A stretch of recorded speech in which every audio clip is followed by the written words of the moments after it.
together in Gassho. Alive with the immeasurable working of Amida's vow, I shall realize birth in the Pure Land. The moment you entrust yourself thus to the vow, so that the mind upon saying the Nembutsu arises within you, you are immediately brought to share in the benefit of being alive, grasped by Amida, never to be abandoned. Namo Amida Butsu. Namo Amida Butsu. Namo Amida Butsu. Namo Amida Butsu. Okay, good morning. And for those I haven't seen since the beginning of 2020, Happy New Year again, or Happy Lunar New Year for those who are celebrating the Lunar New Year. But anyway, this is part of our tradition to gather in respect to the person we consider the founder of this particular school of Buddhism we call Jodo Shinshu. And his name that he chose through his writings was Shinran. And then, as it became institutionalized, they added the, title, Shonin. So clarifying that Shinran Shonin is not part of Shinran's given name. It was his selected name, Shinran, and it was a designation that the institution affixed to his name. Shonin means saint. So that's why I think in some versions of Gathas it's referred to as Saint Shinran. But lately some of us felt maybe Shinran or saint was not an appropriate title, so they just stayed with Shonin. But anyway, I just make that point because some people were under the impression that Shinran Shonin was his given name. But it's part of our tradition that he was known that we know him that way. But I started wondering, how did he get his Shonin title? Who gave him that title? Well, the people who listened to the way he explained Buddhism. And they felt what it brought to their life kind of elevated his sense of presence in their lives. And this is how this Hōonkō, this gathering in gratitude to the spirit or the legacy of the founder, Shinran. So that's the tradition. Usually I'm introducing a guest speaker. But about 6 months ago, when I thought maybe I'm getting a little tired here, so I better move on, and I announced that I was going to retire, the planning committee thought it'd be expedient or maybe economical to incorporate my so-called sayonara party with the New Year's party. So we won't have to call you out again for some other occasion. Well, anyway. But as some of you are aware, my plans have since changed. Causes and conditions, that's basic Buddhist understanding of life. Things happen according to causes and conditions, and we adjust accordingly. If we don't, we're in trouble. So just adjusting to change. That's basically how I appreciate the life of Nembutsu. Just accepting the fact of change and living accordingly with that fact, that reality, that truth. And this is how I think we could appreciate the legacy of Shinran, who in his writings seemed to have conveyed or expressed or encouraged that sense of awareness in how we live a mindful life, which, as some of you may have heard, I've substituted the word saved. That's in the traditional translation of the verse I began with is a quote of Shinran, supposedly, that appeared in a book that was written after Shinran died. And it was a collection of his sayings, and it began with this very passage. And the English translation comes out as saved by the inconceivable working of Amida's vow. But then, I don't know, how long has it been? A couple years when I started using this ALIVE acronym. So I thought, rather than saved, how about thinking about it in terms of alive with? Alive. That's what I think saved entails. Coming alive, feeling fully alive, which entails being aware of this moment in eternity we're experiencing as our life. And that, to me, is the religious awakening. We might call it enlightenment. If you want to call it salvation, that's your choice. But I prefer and appreciate the sense or spirit of coming alive. And this is how I feel that people who listen to or read or whatever try to understand what Shinran was trying to convey began to appreciate.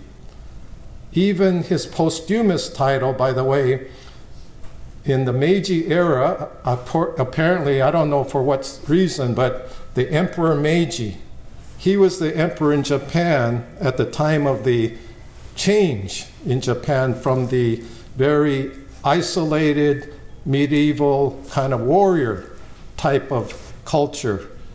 And it became so-called the beginning of a new cultural form and returned to the imperial tradition. But anyway, according to tradition, the emperor at the time, Meiji, designated to Shinran a special title posthumously, and the title was Kenshin Daishi.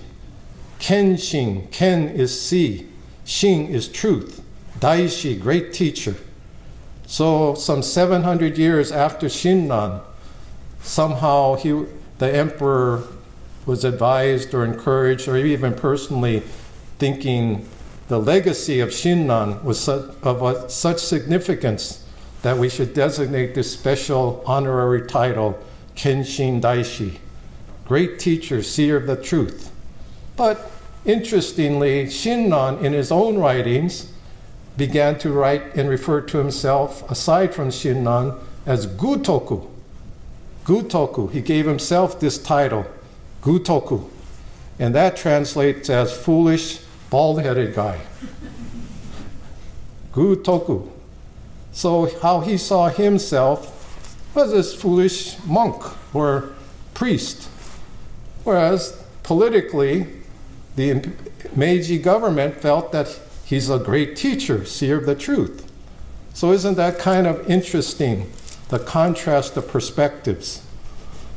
And this is how I see and appreciate our Hōonkō as a gathering not only to a person, but to a spirit, a legacy, in which we begin to appreciate our common sense of being.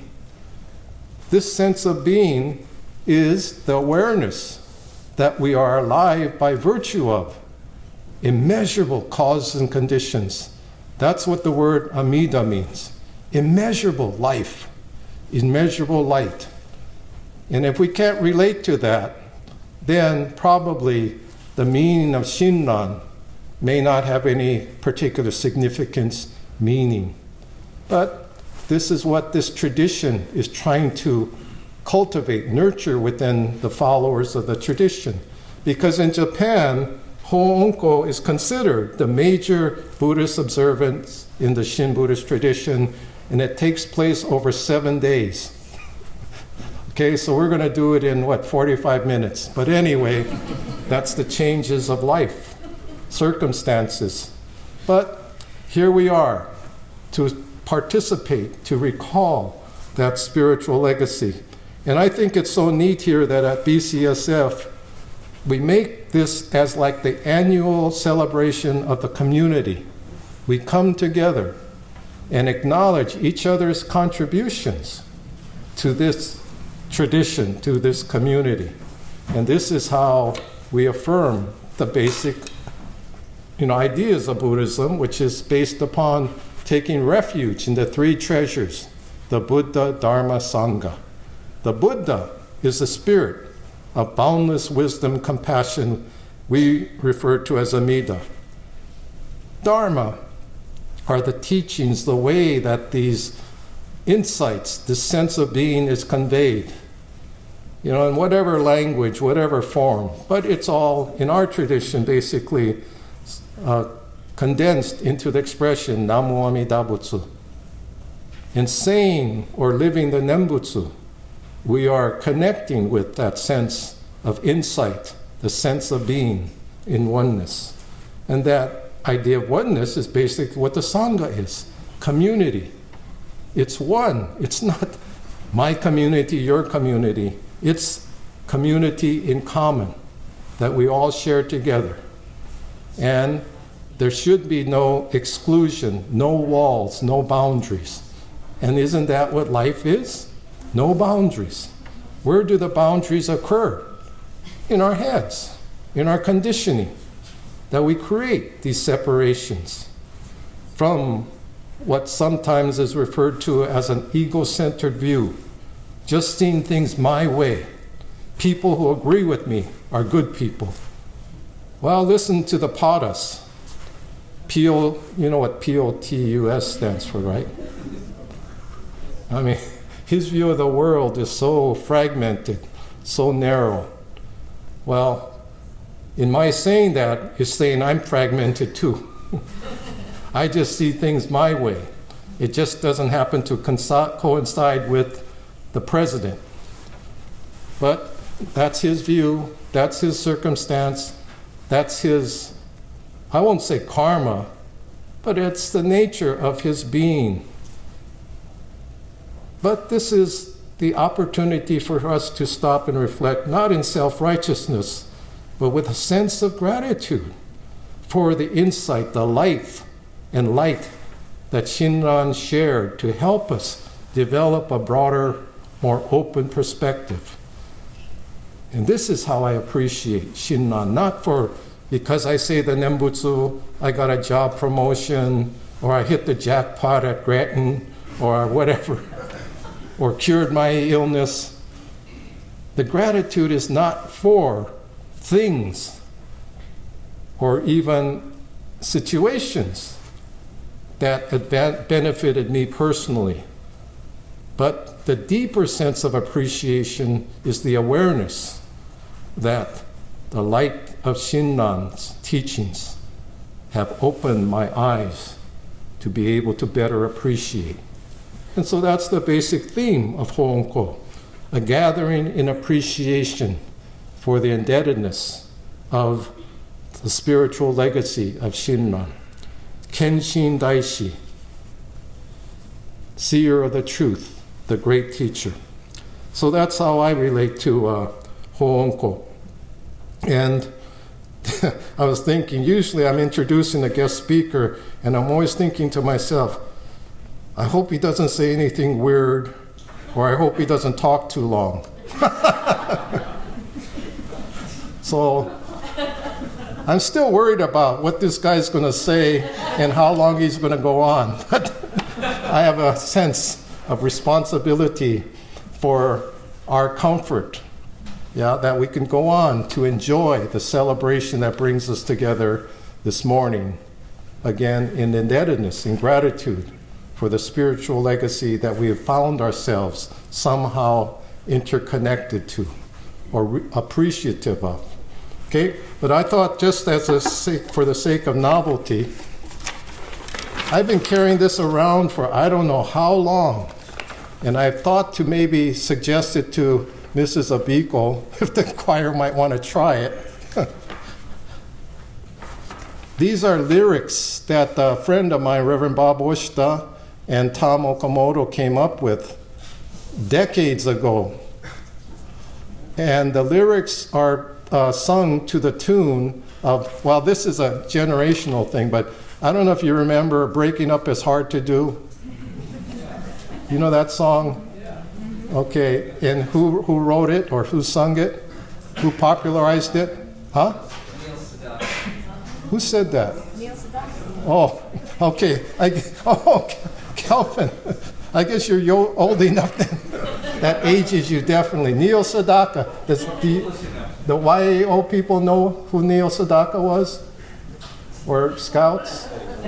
No, okay. Well, that's to be it's probably about 40, 50 years old, right? That song. Yeah. Anyway, so he wrote this nice, neat, cute little song called Breaking Up Is Hard to Do. But Reverend Bob and Tom, and I've kind of made some adaptations to it, but anyway, came up with Waking Up Is Hard to Do. Okay, so I'm just going to close by reading it to you. And you could think of the melody for those of you who recall it. Okay, and I'll have to let the choir figure out Okay? Though I knew what was true, I thought I knew what was true, and I did what I was told to do. Now again, I find that I'm a fool, for waking up is hard to do.